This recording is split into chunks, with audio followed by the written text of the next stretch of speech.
Më datë 25 shkurt të vitit 2025, një grua 51 vjeçare në departamentin e punëve të brendshme në Gostivar raporton se vajza e saj, 21 vjeçare, është privuar nga liria në mënyrë të kundërligjshme nga Florim Taipi nga fshati Negotin e komunës së Vrapçishtit. Departamenti i punëve të brendshme, gjithësisht policia e Gostivarit,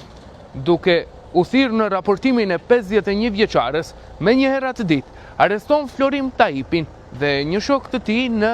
Negotin të Pollogut, duke arrestuar sipas kallëzimit penal se ata kanë privuar nga liria një 21 vjeçare në mënyrë të kundërligjshme. Por çka ndodh më pas? Duke u interesuar ne për çështjen, pyetëm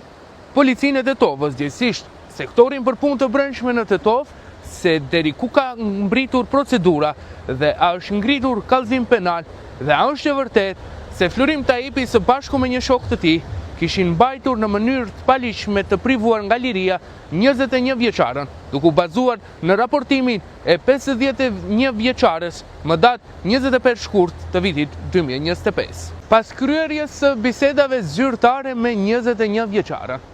policia e Tetovës bie në përfundim se nëna e saj, 51 vjeçare, kishte bërë raportim të rrejshëm. Në fakt, Florim Taipi dhe shoku i tij nuk kishin mbajtur të privuar nga liria vajzën e saj 21 vjeçare dhe kundër saj, sipas nenit 366 të kodit penal, në bashkëpunim me prokurorin publik, do të ngritet kallëzim penal për